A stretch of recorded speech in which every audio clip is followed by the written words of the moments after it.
Halo, Halo. kami dari kelompok komunitas cabai. Untuk penelitian TPP hari ini kami sedang berada di daerah dekat Wedo Martani. Hari ini kami akan meneliti tanaman cabai, penyakit tanaman cabai. Oke.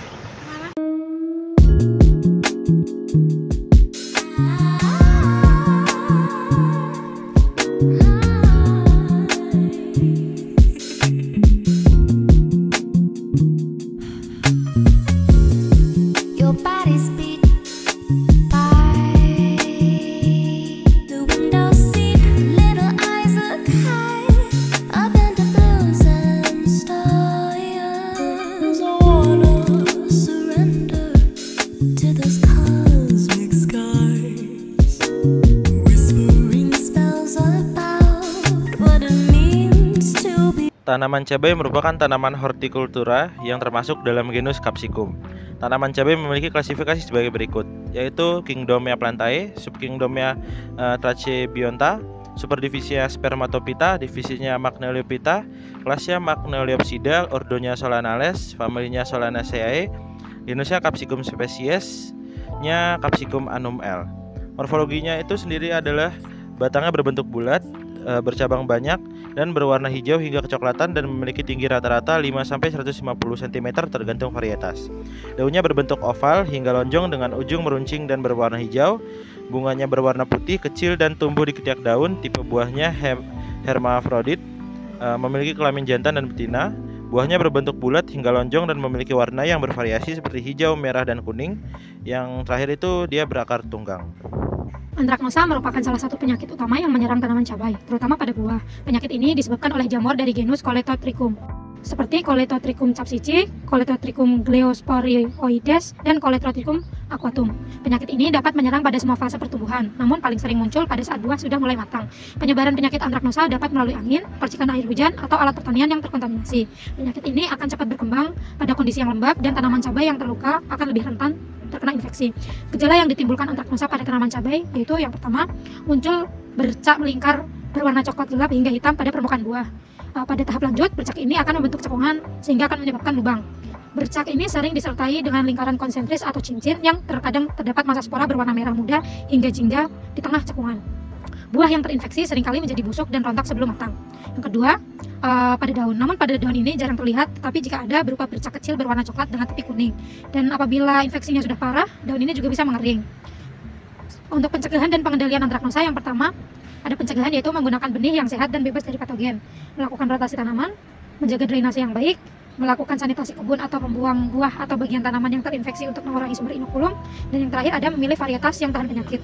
Selanjutnya untuk pengendaliannya dapat dilakukan secara tiga tahap. Yang pertama, pengendalian secara biologi, secara kimia, dan manajemen lingkungan.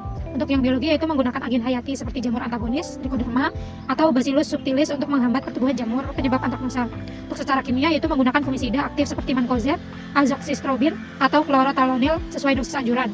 Melakukan rotasi menggunakan fungisida untuk mencegah resistensi. Yang terakhir ada manajemen lingkungan, dengan menghindari penyiraman yang membasahi daun atau buah secara langsung, terutama saat sore hari, dan memastikan jarak tanam yang cukup untuk sirkulasi udara yang baik. Insidensi penyakit antraknosa. Dari 100 tanaman cabai, terdapat 2 tanaman yang terinfeksi penyakit antraknosa dengan keparahan skala sebesar 2, dan terdapat 98 tanaman yang tidak terinfeksi penyakit antraknosa, sehingga keparahan skalanya sebesar 0.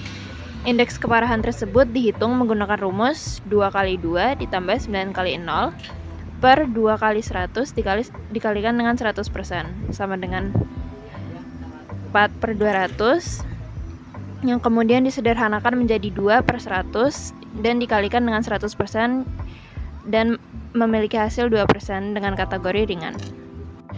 Virus Gemini atau virus kuning merupakan salah satu patogen penyebab penyakit tanaman cabai. Virus ini ditularkan oleh hama kutu kebul. Serangga tersebut menularkan virus saat memakan di tanaman yang sehat. Penularan semakin meningkat seiring dengan bertambahnya populasi hama vektor virus. Sifat hama kutu kebul yang bisa memakan banyak jenis tanaman atau polifagus juga membuat penularan virus Gemini semakin cepat. Identifikasi penyakit gejala Gemini virus pada tanaman cabai umumnya meliputi daun mengalami pengerutan dan mengkerut, ukuran daun menjadi lebih kecil dari normal, warna daun menguning atau mengalami mozaik, bercak-bercak kuning, pertumbuhan tanaman terhambat dan kerdil, daun bagian atas tanaman tampak lebih parah dibandingkan daun bagian bawah, tulang daun tampak mengeras dan menguning, ukuran buah menjadi lebih kecil dan abnormal, produktivitas tanaman menurun secara signifikan. Rekomendasi penanganan penyakit.